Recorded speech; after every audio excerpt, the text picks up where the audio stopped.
आज का हमारा टॉपिक है शब्दभेद।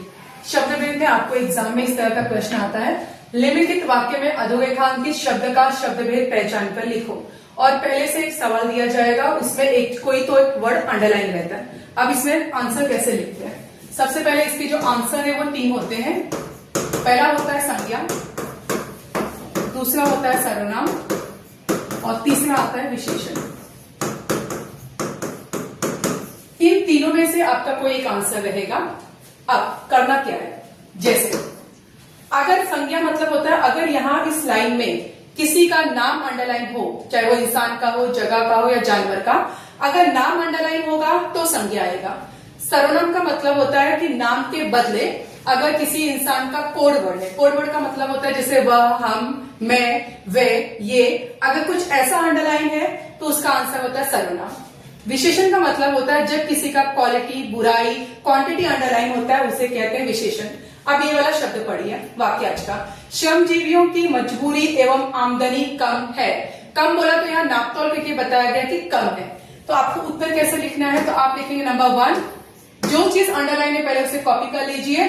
कॉपी करने पे आपको अंक नहीं मिलेंगे क्योंकि पहले से ये अंडरलाइन दिया गया है, बट आपको ये कॉपी करना होता है। कम के बाद डैश कीजिए, आपका उत्तर है विशेषण, यहां लिख दीजिए विशेषण और पूर्णविराम। तो इस तरह से आपका उत्तर आप जब लिखते हो तो आपको ये 1 अंकों का आता पूरा 1 अंक मिल जाता है। हमारा अगला आज का टॉपिक है अव्यय।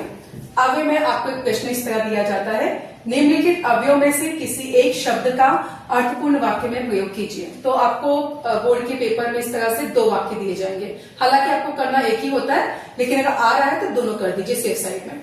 तो आपका आज का पहला है वह, और वह के बाद ये है जो चिन्ह होता है इसे कहते हैं विस्मयादि चिन्ह। अगर आप ये चिन्ह लगाना भूल जाते हैं और वाक्य पूरा भी लिखते हैं तब भी आपको 0 अंक मिलते हैं, क्योंकि वो विस्मयादि का वाक्य नहीं कहलाता। तो सबसे पहले वो आपको शब्द लिखना है वह और चिन्ह लगाना है। तो मैंने वहां लिखा वह और अपना चिन्ह लगा दिया और वह को अंडरलाइन कीजिए। यदि आप अंडरलाइन करना भी भूल जाते हैं तो आपको हाफ मार्क्स कट जाएगा आपका। अब इसके बाद आपको जैसा प्रश्न बनाना है वाक्य बनाइए, चाहे तो प्रश्नवाचक वाला भी आप प्रश्न बना सकते हैं या फिर आपका जो बचा हुआ आप वाक्य बना रहे हैं वो सिंपल भी बना सकते हैं। तो मैंने बनाया कि वह और चिन्ह लगाया और लिखा वह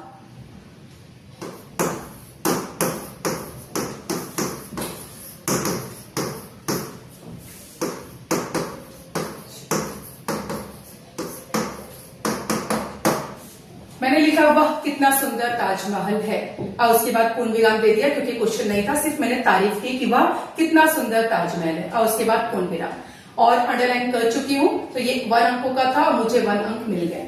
अब आपका दूसरा है, यहाँ लिखा है के साथ, लिख दीजिए यहाँ पे के साथ और डैश कर दीजिए। के साथ को लेके आप कुछ भी बना सकते हैं, जैसे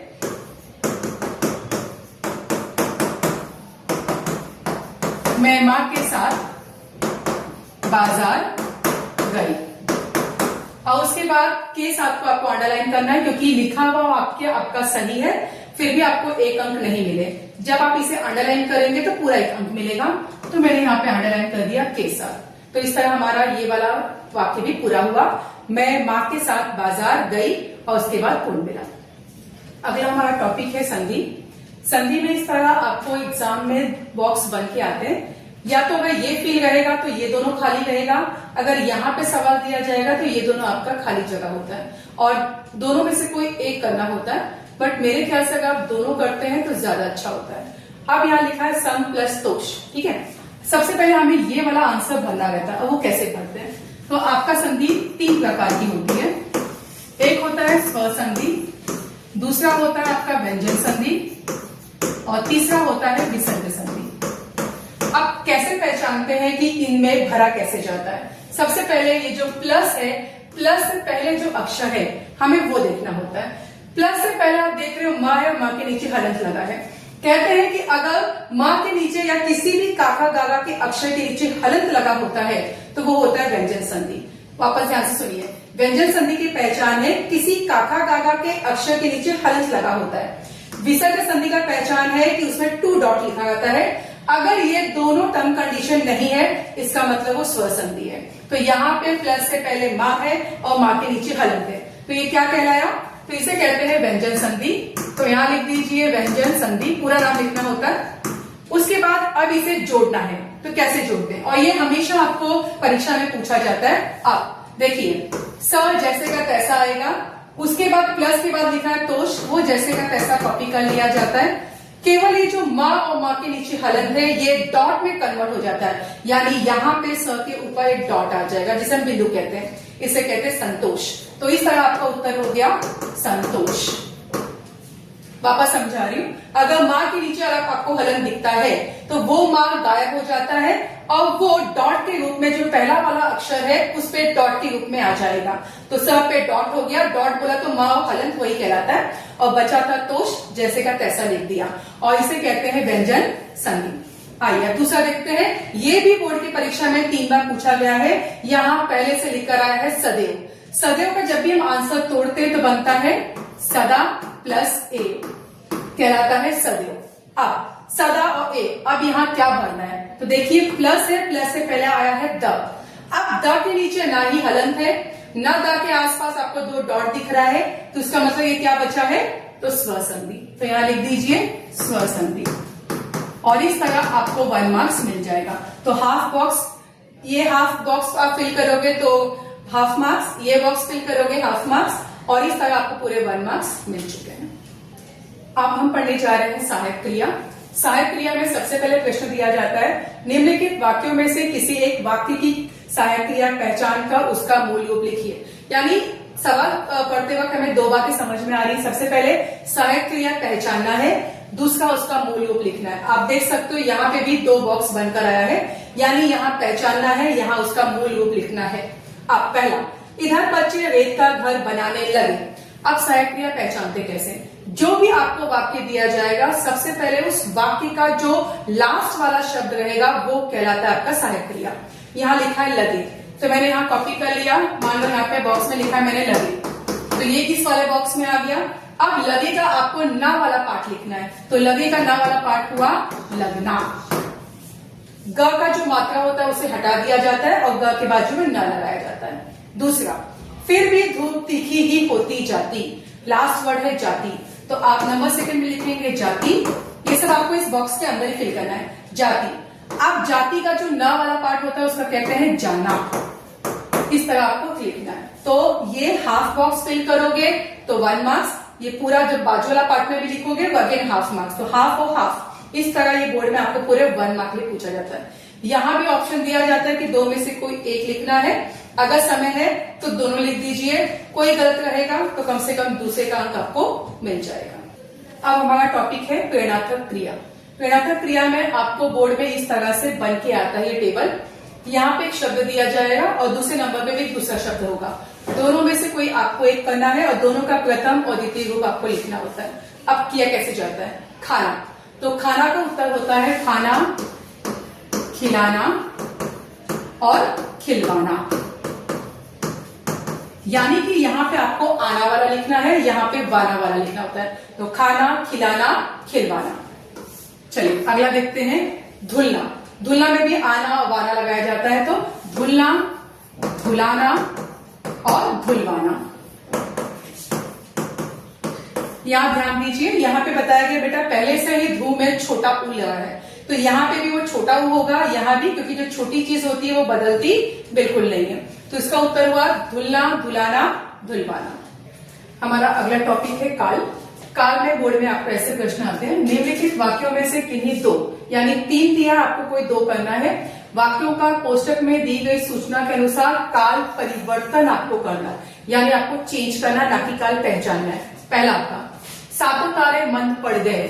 अब ब्रैकेट में लिखिए, वहां लिखा है पूर्ण वर्तमान काल। वर्तमान काल है तो उसका निशानी है कि लास्ट में है, हूं, हो आना चाहिए।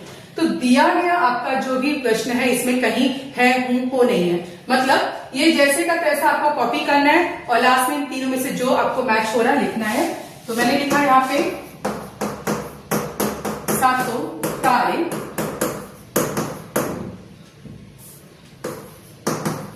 मन पड़ गए, और लास्ट में है मैच हुआ, मैंने लिख दिया है। सातों तारे मन पड़ गए हैं, और ये है को आपको अंडरलाइन करना है। अगर आपने अंडरलाइन नहीं किया तो आपका हाफ मार्क्स कट जाता है, तो अंडरलाइन करना जरूरी है। दूसरा, रूपा दौड़ते दौड़ते व्याकुल होती है, दिया गया है अपूर्ण भूतकाल। अपूर्ण भूतकाल की निशानी है कि लास्ट में रहा था, रही थी, रहे थे, ऐसे आता है। तो हम चेंज करेंगे, मतलब ये ही चेंज आपका होने वाला, बाकी जैसे का तैसा रहेगा। रूपा दौड़ते दौड़ते व्याकुल, अब यहां लिखा होती है, तो आपका उत्तर हो जाएगा हो रही थी, हो रही थी, और रही थी को आपको अंडरलाइन करना है। नाउ तीसरा, ये ऑप्शन में है, समय मिले तो तीनों कर लीजिएगा। हम अपने प्रियजनों, परिचितों, मित्रों को उपहार देते हैं, भविष्यकाल।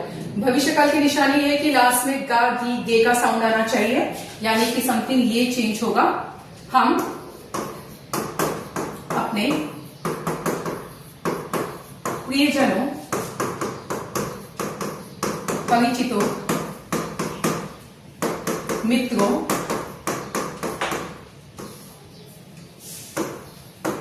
को उपहार देते हैं, अब आ जाएगा देंगे,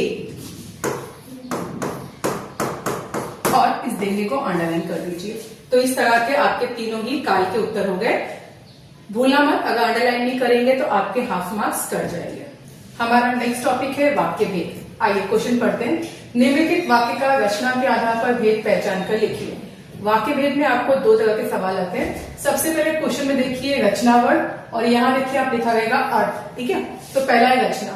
अगर यहाँ पे लिखा है रचना और आपको एक सवाल दिया जाएगा प्रश्न, उसमें आपको ढूंढना है। तो देखिए, वह बूढ़ी काकी पर झपटी, और बीच में कौन सा वर्ड आया है, और। जब भी बीच में और आता है तो रचना के हिसाब से तीन ही आंसर होता है। एक होता है सरल, दूसरा होता है संयुक्त, और तीसरा होता है मिश्र। और जब बीच में आपको और दिखे तो उसका उत्तर होता है संयुक्त। तो आपको उत्तर लिखना है, आपका पहला वाला उत्तर हुआ, आपको और मिला है, तो ये और आपको कॉपी करने की भी जरूरत नहीं होती, डायरेक्ट लिख दीजिए यहाँ पे संयुक्त वाक्य। ये 1 अंकों के लिए आता है, और कितना ही लिखने पे आपको पूरा मार्क्स मिल जाएगा। संयुक्त वाक्य पूर्ण विराम। तो पहले का आंसर हो चुका, 1 मार्क मिल चुके हैं। अब इसका वाला अर्थ के आधार पर, तो जब अर्थ के आधार पे आता है तो इस तरह के आपके बेटा बॉक्स बन के आएगा ब्रैकेट में, आपको कन्वर्ट करना रहता है। अब पहला, मैं आज रात का खाना नहीं खाऊंगा, यहां लिखा है विधानार्थक। यहां एक वर्ड यूज हुआ है नहीं, मतलब दिया गया जो हमारा सेंटेंस है वो नेगेटिव में दिया है, यानी कि निषेधार्थक में दिया है, और आपको उसको कन्वर्ट करना है विधानार्थक। विधानार्थक का मतलब होता है दिया गया जो सेंटेंस है इसे आपको पॉजिटिव वे में लिखना है। तो कुछ नहीं करना है, ये जो नहीं है इसे कट कर दीजिए, बाकी बचा हुआ जो वाक्य है आपको पूरा कॉपी करना है। तो आपका उत्तर हो गया, मैं 5 रात का खाना, अब नहीं हमें नहीं लिखना है तो डायरेक्ट आ जाएगा खाऊंगा। अगर ये पॉजिटिव में दिया है तो नेगेटिव में आपका आंसर ये हुआ, अगर निषेधार्थक में दिया है तो विधानार्थक का आंसर आपका ये हुआ। दूसरा, इनमें दो में से कोई एक करना होता है। अगर आपके पास समय है आप दोनों कर लीजिएगा। मानो इतना ही बोल सकी, यहां लिखा है प्रश्नार्थक। प्रश्नार्थक में कुछ नहीं करते, जो भी सवाल दिया गया है आपका उसके आगे आपको डब्ल्यूएच वाला वर्ड लगाना है। कौन सा वर्ड, कब, क्यों, कहां, कितना, क्या, ऐसा कुछ लगाना है। तो बस आगे लिख दीजिए क्या, और दिया गया जो भी आपका सेंटेंस है कॉपी कर लीजिए। क्या मानो इतना ही बोल सकी। अब हम क्वेश्चन बना रहे हैं, इसीलिए जैसे हमारा ये सेंटेंस खत्म हुआ आपको लास्ट में प्रश्न वाला चिन्ह लगाना है। अगर प्रश्न वाला चिन्ह लगाना भूल गए हाफ मार्क कटेगा, और अगर आपने ये स्टार्टिंग में डब्ल्यूएच वाला वर्ड यूज करना भूल गए तो 0 मार्क्स मिलेगा।